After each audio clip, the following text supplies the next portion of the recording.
Hey everybody, Kimosabi here with a Bitcoin update. Well, just doing a chart update. Show you what I see. 2-day chart here.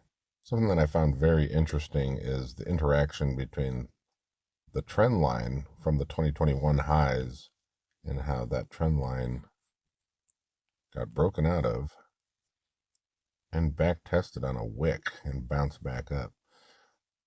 Kind of interesting. Don't know if it comes to anything, but yeah, that's in linear scale.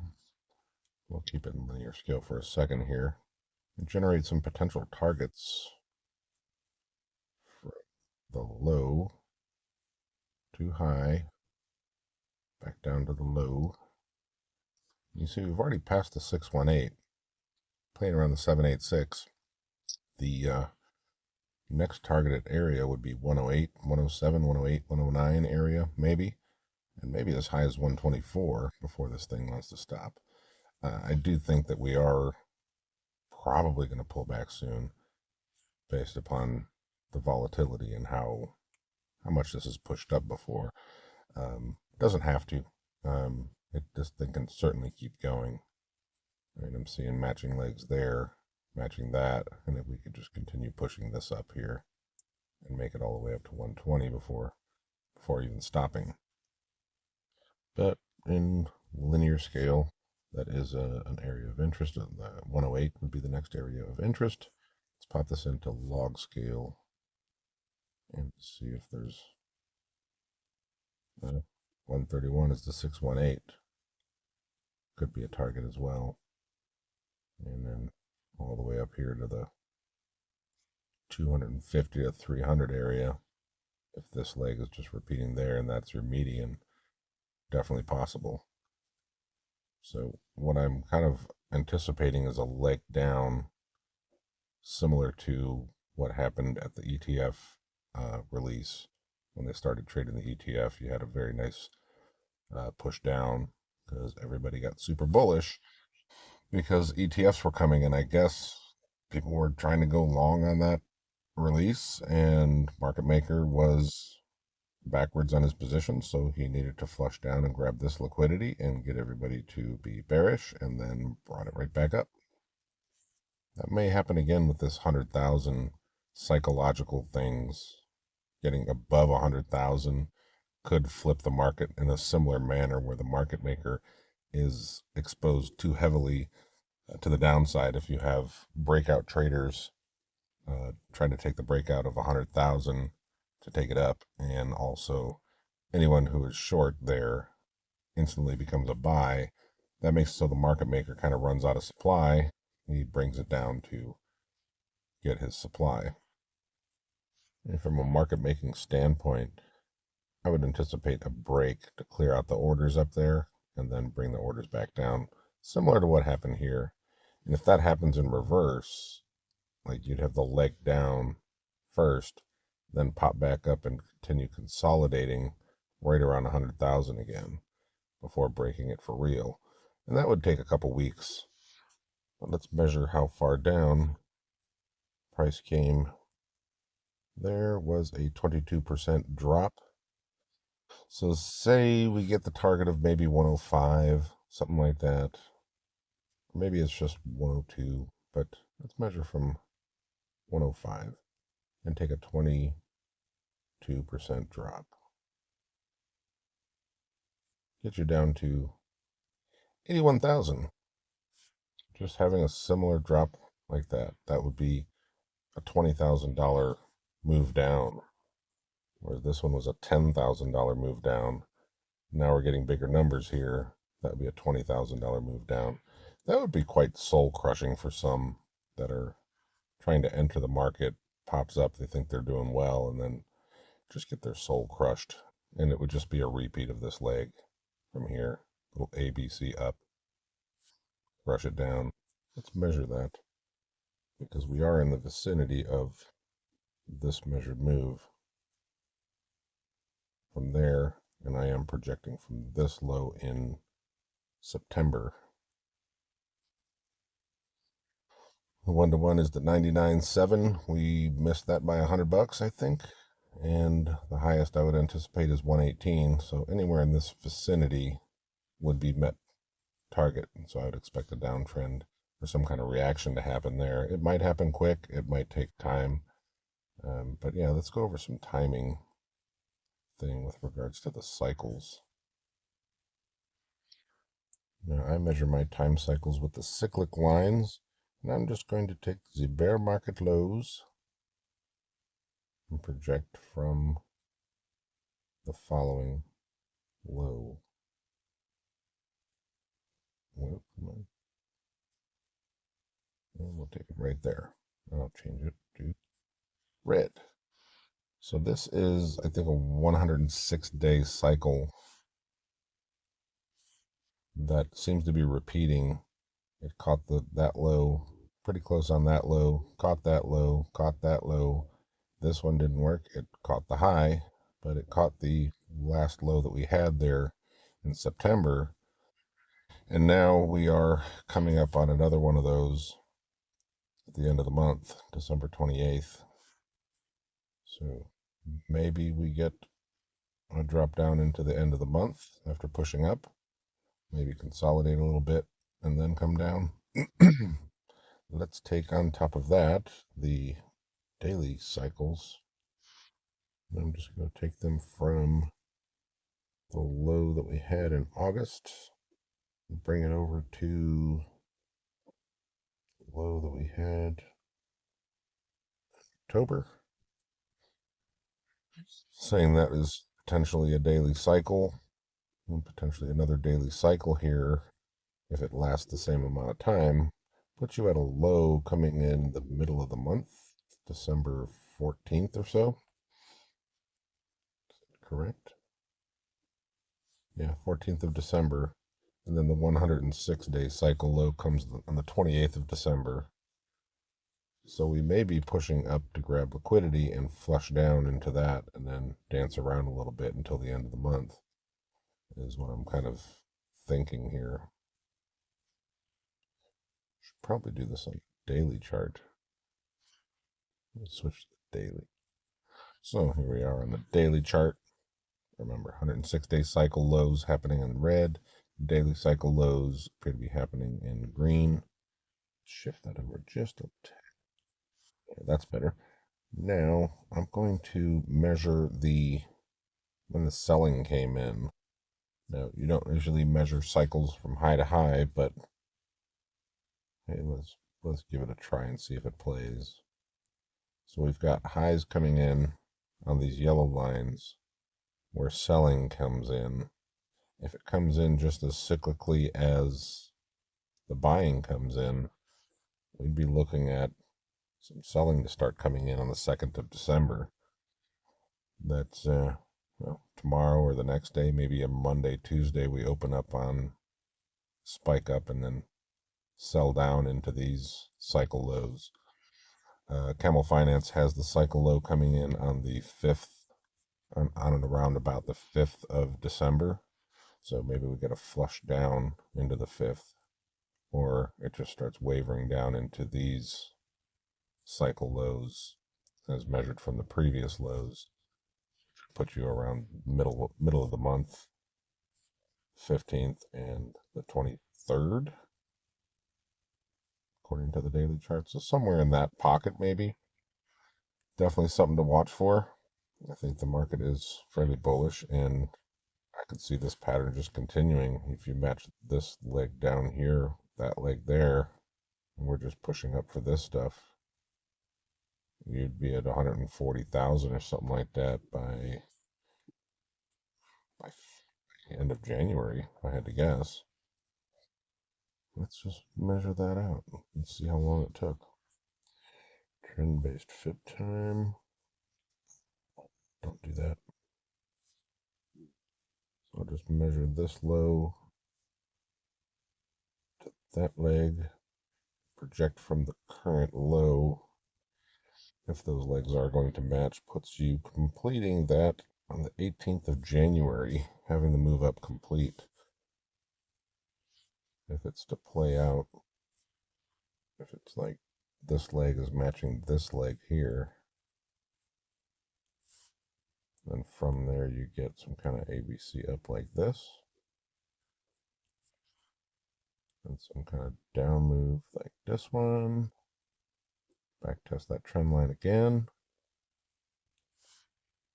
into this final push up, something like that. Maybe you repeat this leg, get up to 160 or so. That would be by February, but January, end of January would be like the 130 region, and 160 would be more like February. So we'll see if that plays.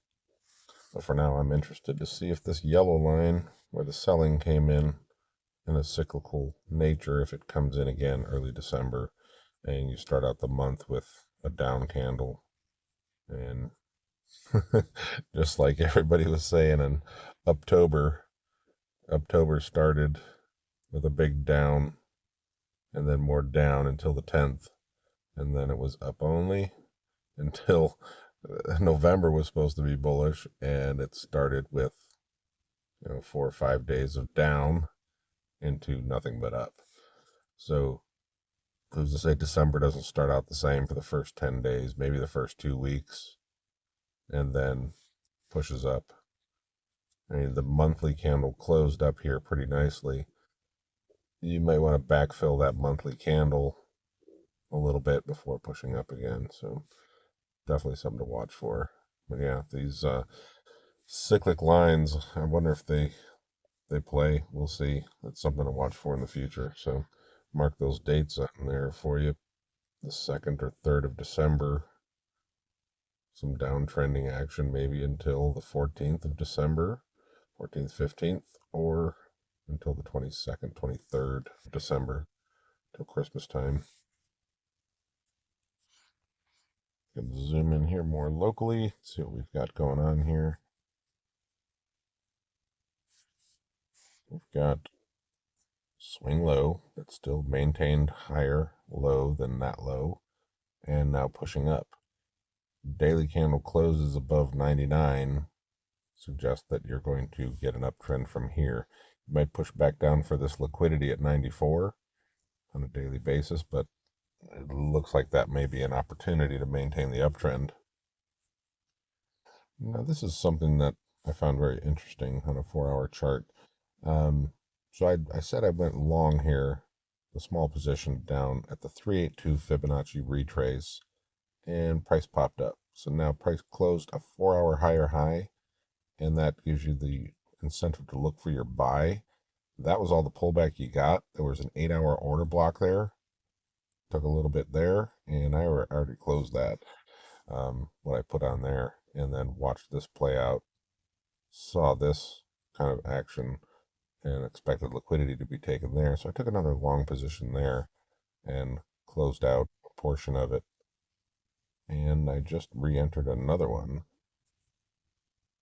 down at this low on a 15-minute higher high, expecting this liquidity to be taken, and the 15-minute gave it to me. And something very interesting to pay attention to is how the 4-hour closed here. So you had a series of lower lows, lower highs on this 4-hour. This high closed higher than that high, and this wick came down, but still closed a higher low. And now price is trying to reverse and come back up here. I'm expecting liquidity up here at 97, 97.6, something like that, and close out 25% of my position there. Will raise my stop loss probably up to 96, because if price comes back down there, I'm expecting this low to get broken and that liquidity to be taken. And from there, I would look for an uptrend to start.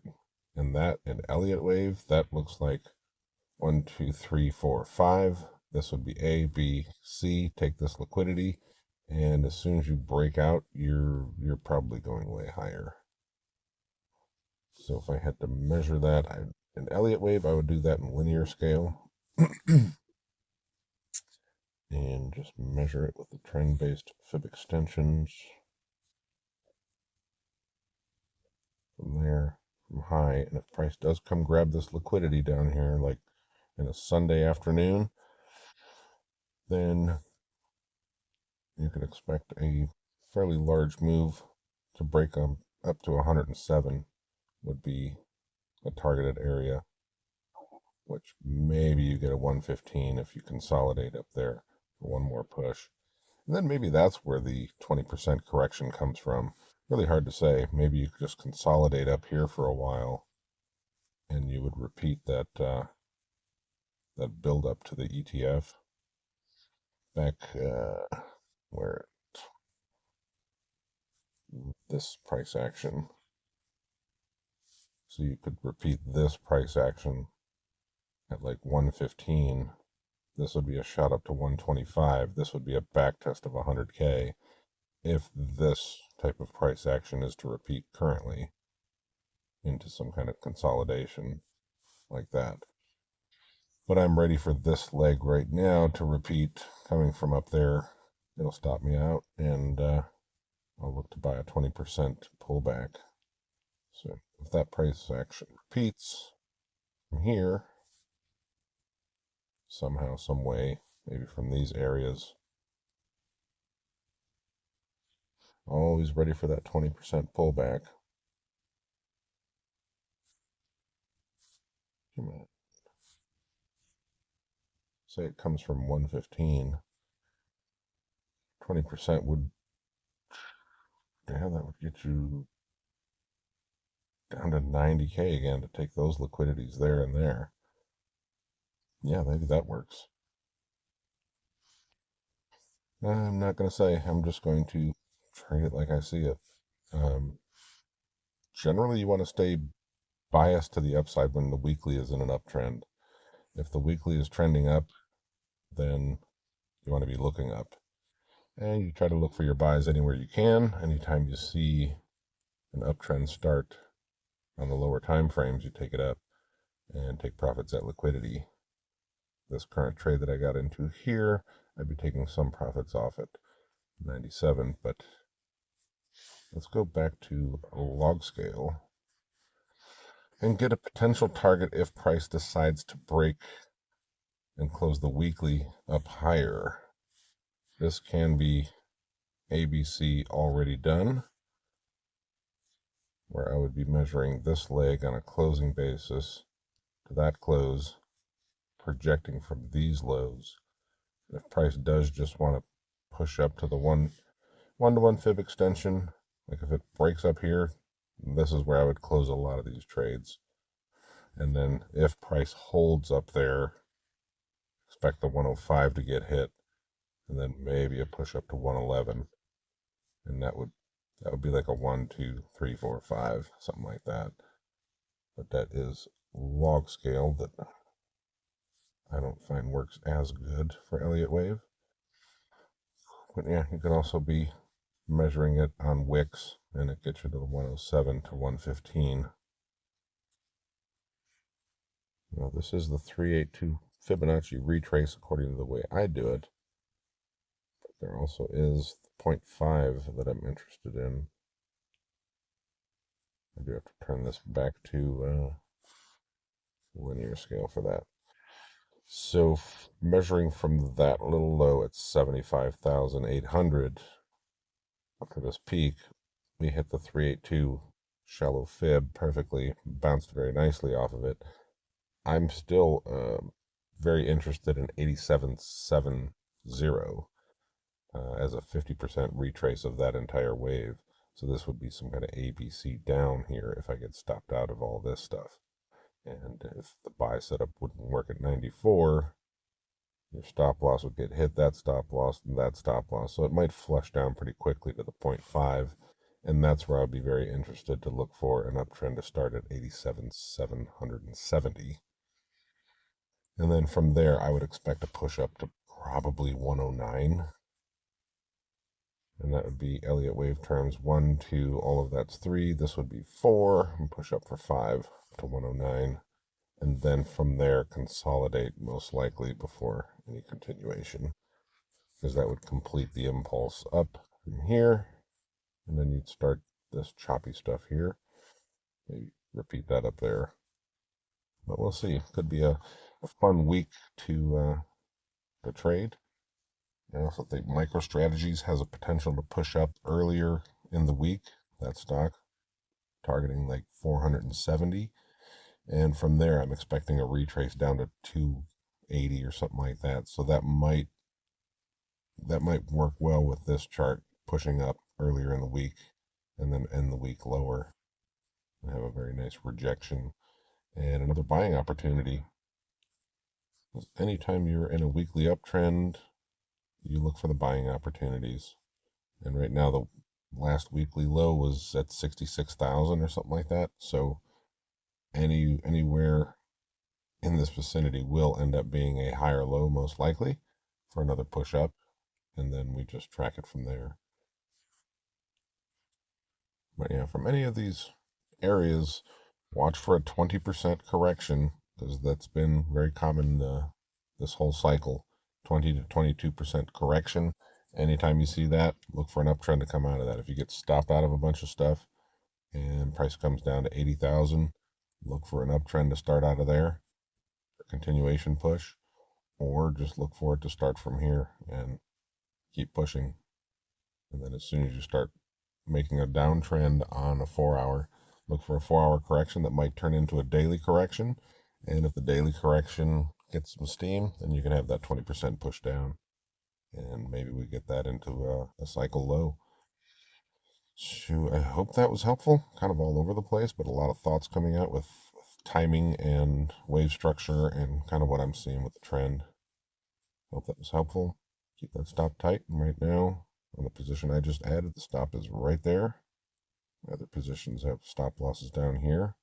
If that gets stopped out, then I will look for re-entry somewhere around 94 and have a tight stop there. And then if that gets stopped out, I expect everything to just get stopped out. And then I will re-enter as soon as I see an uptrend starting from the 0.5 fib at 87.7. Yeah, keeping them stops tight. Have a good night.